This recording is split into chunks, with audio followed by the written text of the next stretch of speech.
ni nyina ya tintim Old Testament ni ahye ne ma montu nemo no ya the friend say New Testament any Jesus Christ and eba enu na mo nkwade wo mu enu na betumi aboa mo enti no mo mi ankwa wo mo banso no wo mo de abrofo pictures Jesus broni also cross Jesus onene maami broni eni ma mo di ba e nyina no say wo mo ya abrofo ide ye de pictures ne ehun ne ma ba sebi ye de ba ba bibie moni na mo hu senior New Testament no ano shi efa na Benami book God the Black Man and Truth or my vivid picture of Eniema the course Emra Daniel 2 woman I can say nimdie ebeba na ababa be increase no nti obeka free ha na dia ba okay Yakai Afri page 22 book no title near God the Black Man and Truth page 22 third paragraph and Yashakin Kaina Afri. Or see the Euro Gentile gave you the idea of an inferiority complex in your early childhood, even before you could read. Children receive their first worldly images and impressions from pictures. Therefore, before you could read, you opened the Bible, and from the pictures you received your first impression of God and angels, and you have never forgotten what you saw.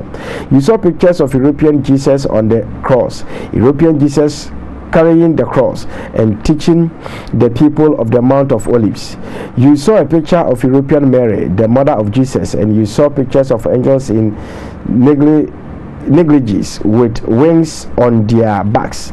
You saw many other pictures of Europeans being cast in the surroundings of the Holy Land. As you grew up, you never realized that it was those childhood thoughts of Euro Gentiles as God that started you on the path of attempting to prove yourself worthy and acceptable to Europeans. He has portrayed himself as God, having both your future and your destiny in his hands. They kept those pictures that is taught before you all over your life, everywhere you went, in every store, in every home, and on almost every wall of your church. Now, you even feel offended when someone suggests that the pictures be taken and destroyed. When someone mentions the racist connotation of these pictures to European Christians or others, the favorite answer is God doesn't have any color. And worse yet, he turns around and implies that the one who raises the question is a racist. And some amount for Kenyano about this program, book here, you know. Last I started the Bible, messages said, Barney, the more can you do, and we you know. From unko na beng tekete na betu you Bible no bi man for you na ho no ya painted vita Jesus bi ho Mary bi ho en na da otirimu be kan e do fe na ne ka hwe ya ni pante ase na be afie mu so Jesus is the head of no bo boyiri eti ya the beja yen ni say man yenya inferiority complex. Yes. Now, when we are buying, so in the social circles, how near my men started saying, almost 3 yes. Now it's a good after a while, dear boy, and no cry or say everything was good, but say, now, and there might be and you know, in Fitiasiano, Ubeconia sock report near the Affiliatum, near Tivasli, near the Ayo Trimusa. Ye afin free ejemu e de ntumago atwetwe ho no account akosia so aso ta so do sa akata waso e de timi ye we nyina ma onye na se ba bia wo no se dance bi na ekoso wo ho a ene e wo a se ne ene eye okoyin na dada no awatwe ti mitimi no de oba de ma me no asesa no ai no broni de anso wa enu mu na afi abrofo hu se market bia pie o ha and you start say near the perming cream any na eke kan ho ba na ade ba ko a wo Ghana fo ma ho mo dani o mu trinwi no se wo yonko bi na ni di nkomo hia na bonjina mu di nkomo a se ye no kasa ba ku mi ansa no nsa ko mi no atwe ko so achi sa he o mo pa na eduru ba bi nso a na trinwi na do so no ha no ayi sei azaka kapra aka no ohimniti na gu na chi ohimniti adden it is inferiority complex and ebe kan yen a ye hu say there be ya hwe ya because me wakatum bi o ha mde kire wo okay Jerusalem viewpoint we di mona document fiti ase no in the 90s na no mo ye Peso obi ni ogina ahwehwe mo image pie bai buruni me pie bai ni pie bai e fa choro mo he bibini mo mi bibini o ahwehwe mu a ohunu broni e di ahwehwe nanim ene ma be ne si o chemicals o de ba be dani ne ho it inferiority complex no okay the chemicals dey sisi ono e dey sisi ono bibini ni ba ora ahwehwe mu a ana mu ze broni na so mu nye broni ene mi static bibini ni mu ni ana ohunu ze broni wa ha ohun ahwehwe mu a we broni ntia se otimi ma ne dai so no egbe mu ma no ntia dia e ba ya e be ha yen e ba ko no na we na e ko ba se enfoni no amode ba ye no kura mpo no uhemu a e chensem bedre Newsweek May 5th 1986 okay omoka Italian Renaissance artist bi a ne friend no Michelangelo Caravaggio no he was the last of the Renaissance painters okay also be painted themes from the New Testament Newsweek e kan ne ho asem no the by na pesa wo kan okay e ma me baby ama mark ne free ha e ba sabo date no Newsweek paper ekuta mi Newsweek paper date ni May 5th 1987 into sorry 1986 okwara ko pebia kan page 54 ani e kan na so no wa try tifia asem no say a bold quickie Caravaggio, the Italian Renaissance in pagan and poetic glory. Na ye kan I say Michelangelo Messi Caravaggio 1573 to 1610 was the last, perhaps the greatest and certainly the most controversial painter of the Italian Renaissance. The virtual inventor of Chiaroscuro? Chiaroscuro. That's the use of theoretical light effect. Caravaggio also dressed the New Testament figures in his picture in the clothing of his own contemporaries. He took pimps.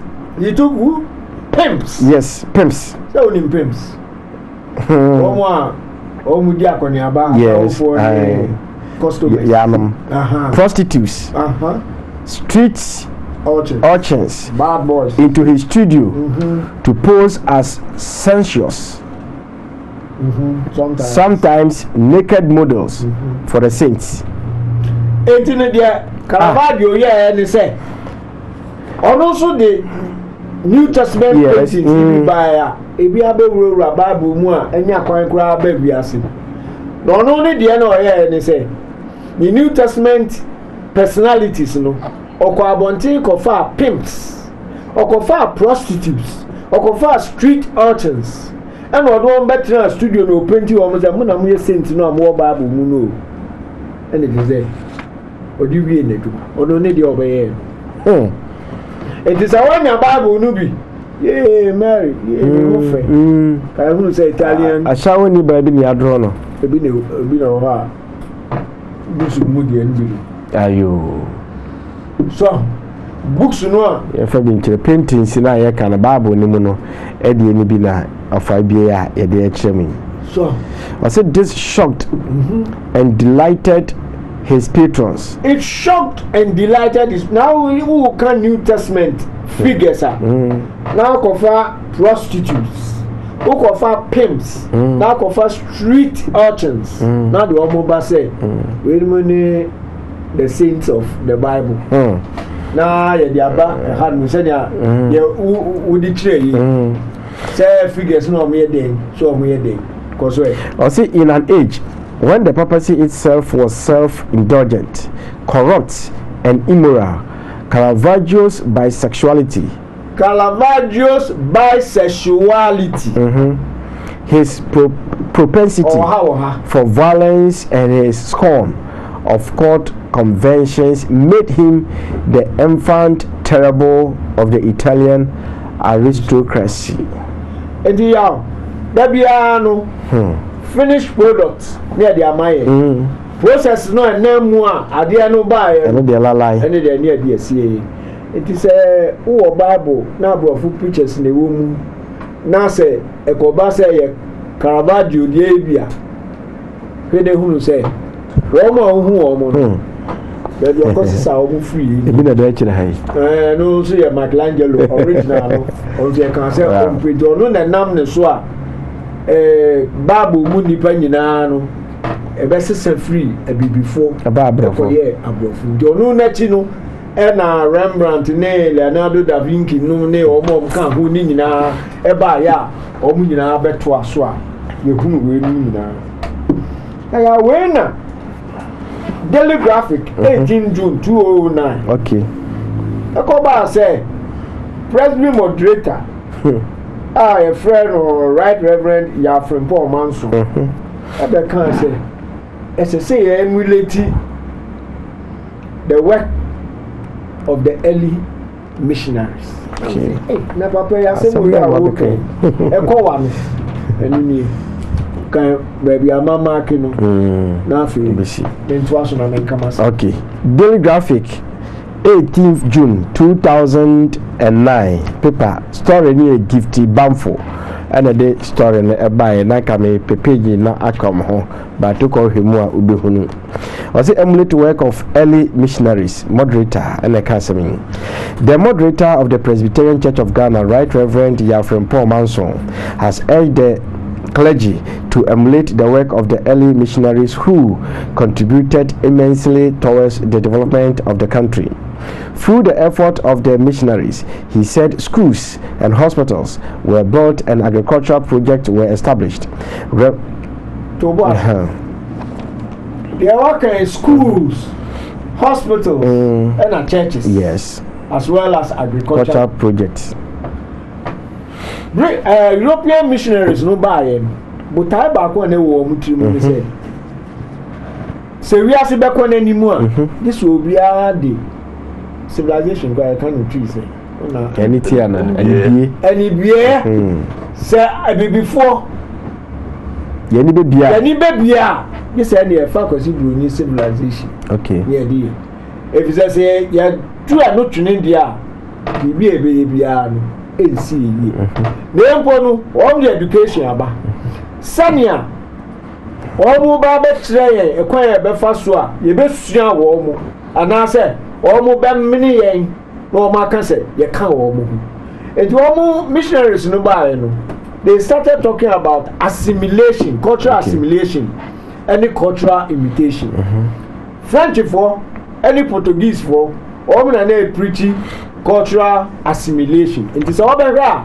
Every year, no Francophone countries, our Africa, we are president who sit our Paris Parliament. Yes. Because they integrate you into the French system. And I've almost school people are near friend Alliance Française. Yes. Send your mobile French Casa. Let you say, Omo we pay. British one the Omo can say. Beshiaye, Nemo, Yedi, young we go. Torre Ghana for British culture, and we move because you call us in Yaya. The missionaries, he buy, you know, or do almost school, or more sorry, and more hospitals buying. A dear Bakwa, no war between me say. Or more back Mama ba starting process be a friend of African soul transformation. Okay. Omo ba and ya mamre no the omo ntiase o the omo ntiase omo say witchcraft. Yan to move it. Ba isem. Ai. Enti no wom di suku aba. Na nsa na benya kwa ewura school dem ho no. This is a sound. To the Kosifofia. Yes, a for Kosifofena. Akosifofia ni e ofie ni. Ana me ka se ba se sa. Yes, sound wa aba dia. For Sifona. Kosifofia ni aboflies no. For Sifona. Sanity. Enti no wom ye we say mu nyina ewie no. O kwa ya so nso ese e bo wasu. Na ya ma oti ase say no wasi nkwanje ekwem. Jesus e no abe your personal savior. Nti nema ya meke enum na osofo no e kan na. Ana say onim say suku asori any hospital no na ye beta omdi benyaye. Enti no sa nema we enema Africans they go through their friend of African soul transformation. Okay. And you have any who o ba be kan bibi. Okay. Whose education? Yes. Na me pese wo kan.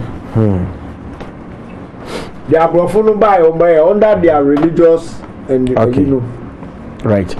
Mekai Afri page 2 paragraph 4 or say under their religious banners the missionaries provided schools, churches and hospitals and eventually translated the Bible into about 400 African languages and dialects. Unfortunately, both inside and outside, the church and school were instrumental in setting their own values during the era. They condemned what was culturally correct and despised what they did not spiritually understand. Wow. This educational system began the painful process of the African soul transformation to suit the missionaries program. The educated Africans surrendered spiritually to the Europeans and accepted their names. In the colonies, many of them were not satisfied with one European Christian name or surname. They chose 2 European surnames and connected them with a hyphen, forgetting that at best they were only imitations. They became European in spirit and remained African in the flesh. Likewise, the millions of Africans who were also carried away to Europe, and the Americans were given slave names of weakness and transformed their soul too. Those Africans who had higher education became the most alienated on the continent.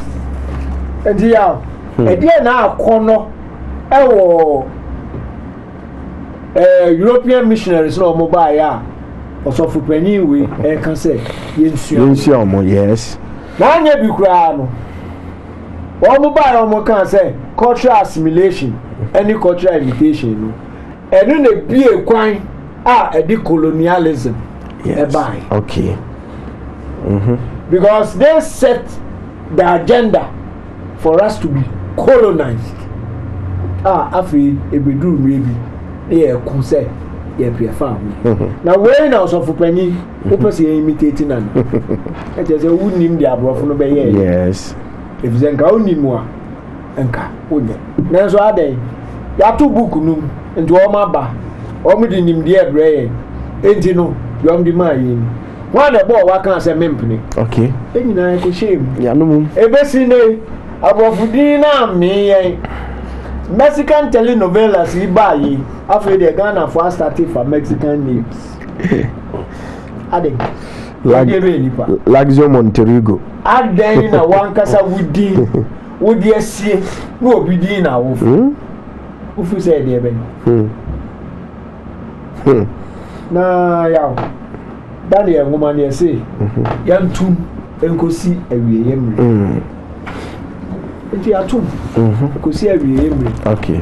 Ene yani aye wa asase su ehu a enema bi koso ni awie yemre no mu a na eduru no. Awie yemre mu a na aba no. Enti no yaw. Awie yemre mu dia, me say woman ye bebie dia. Yanko Revelation 5. Adise metroyinum. Verses 1 to 5. Verse Revelation chapter 5 verse number 1 to 5. And I saw in the right hand of him that sat on the throne a book written within and on the back side sealed with 7 seals. Verse 2, and I saw a strong angel proclaiming with a loud voice, who is worthy to open the book and to loose the seals thereof. Verse